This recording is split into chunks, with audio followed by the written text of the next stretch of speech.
श्री जगन्नाथଙ୍କ ସବୁଠାରୁ ଦାମୀ ଭୋଗ। ଜୟ ଜଗନ୍ନାଥ ଭକ୍ତଗଣ, ଏହି ଭିଡ଼ିଓରେ ମୁଁ ଆଜି ଆପଣମାନଙ୍କୁ ଏକ କାହାଣୀ କହିବି ଯାହା ଶ୍ରୀ ଜଗନ୍ନାଥଙ୍କ ବିଷୟରେ। ଏହା ଆଗରୁ ଆପଣ କେବେ ଶୁଣି ନଥିବେ। ଦିନେ ଜଣେ ବ୍ୟକ୍ତି ଶ୍ରୀମନ୍ଦିରରେ ପ୍ରବେଶ କଲେ। ଲକ୍ଷେ ଟଙ୍କା ଭର୍ତ୍ତି ଏକ ଥଳିକୁ ଶ୍ରୀ ଜଗନ୍ନାଥଙ୍କ ପାଖରେ ରଖିଲେ ଓ ତା ସହିତ ଗୋଟିଏ ସର୍ତ୍ତ ବି ରଖିଲେ। ଏମିତି ସର୍ତ୍ତ ଯାହା ପୂରା କରିବା ଅସମ୍ଭବ ଥିଲା, ପୁଣି ତା କେବଳ ଗୋଟିଏ ଦିନରେ। କିଏ ଥିଲେ ସେ ବ୍ୟକ୍ତି? କ'ଣ ଥିଲା ତାଙ୍କର ସର୍ତ୍ତ?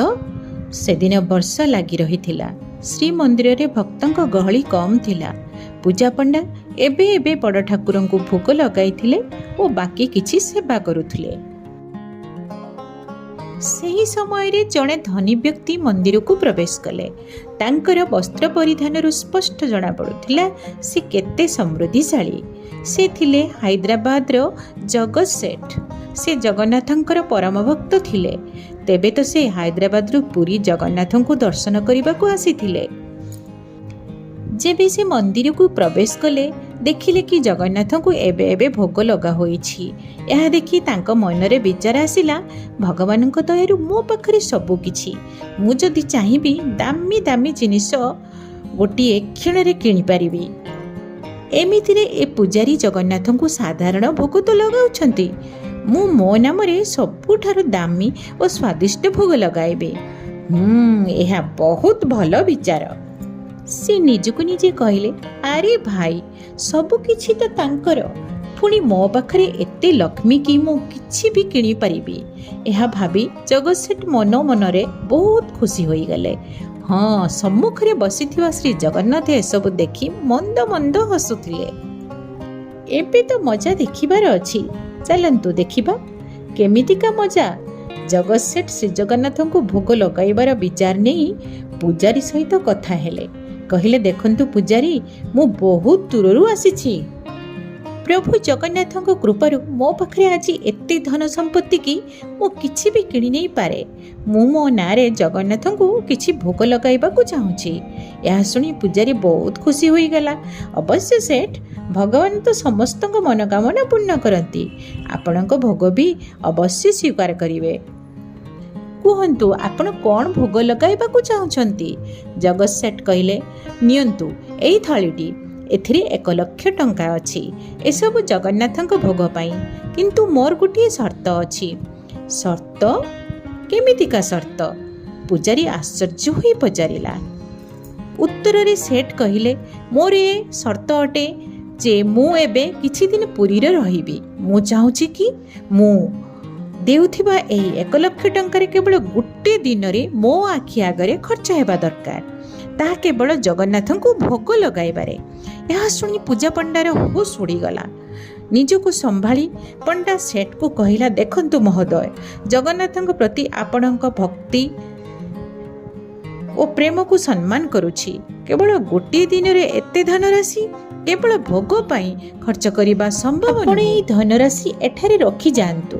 ପ୍ରତ୍ୟେକ ଦିନ କିଛି ଖର୍ଚ୍ଚ କରି ଆପଣଙ୍କ ନାଁରେ ଶ୍ରୀ ଜଗନ୍ନାଥଙ୍କୁ ଭୋଗ ଲଗାଇଦେବୁ। ଜଗତ ସେଠକୁ ଏହି ପରାମର୍ଶ ପସନ୍ଦ ଆସିଲା ନାହିଁ।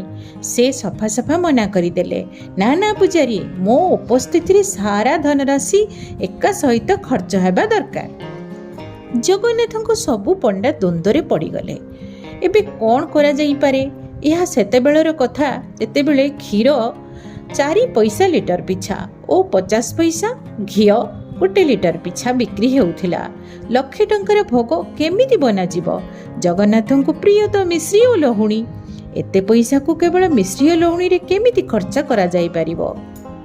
ସେମାନେ ଶେଷରେ ବିଚାର କଲେ, ଆମେ ସିଧା ଜଗନ୍ନାଥଙ୍କୁ ପଚାରିବୁ କି ସେ କ'ଣ ଖାଇବାକୁ ଚାହୁଁଛନ୍ତି। ଜଗନ୍ନାଥ ତ ସମସ୍ତଙ୍କ ମନ କଥା ଜାଣନ୍ତି, ସେ ଯାହା କହିବେ ତାହା ଭୋଗ ଲାଗିବ।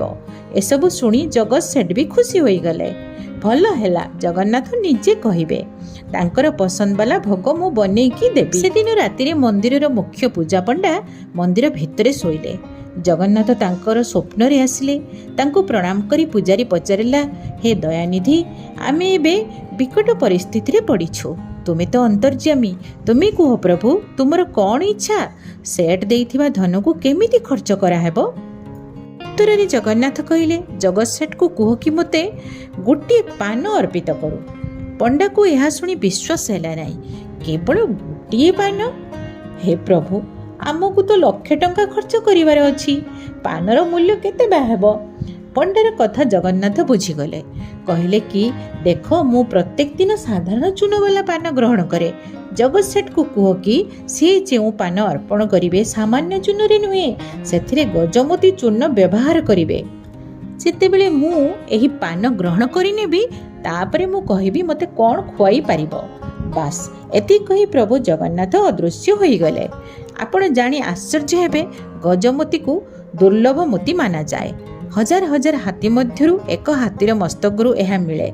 एमिति ए दुर्लभ मोती केउठु मिलिबो? जेउठु मिलू एहा खोजिबा तो जगत सेठर काम। एहा भाबी पूजा पंडा जगत सेठ पाखरे पहुंची गले और स्वप्न रे कहिथिबा जगन्नाथଙ୍କ कथा सब कहि गले। एहा सुनी जगत सेठ अत्यंत चिंतित होई गले और कहिले, अच्छा जगन्नाथଙ୍କୁ गजमती वाला पान दरकार, एहा मते केउठु मिलिबो? सब हाथीଙ୍କ पाखरे एहा तो थाए ना। हजार हजार हाथी भितरु केमिति खोजी आनिबी मु गजमती? यही सब भाभी जगत सेठ अत्यंत चिंतित होई गले। तांको बुद्धि बाट किछि मिलिला नाही। किछि समय परे तांको मनरे सुविचार आसिला ओ आखिरु लुह आसीगला। से निजर भूल बुझी पारिले। निजको निजे कहले, अरे मु केते मूर्ख एवं पतित, मु प्रभुଙ୍କ पाखरे केड़े बड़ अपराध करिदेली। गर्पर सहित भगवान पाखरे भोग लगाइबाकू आसीथिली। मु तो भूली जाइथिली कि जे सेही तो सबु भौतिक आध्यात्मिक सुखर स्वामी अटंती।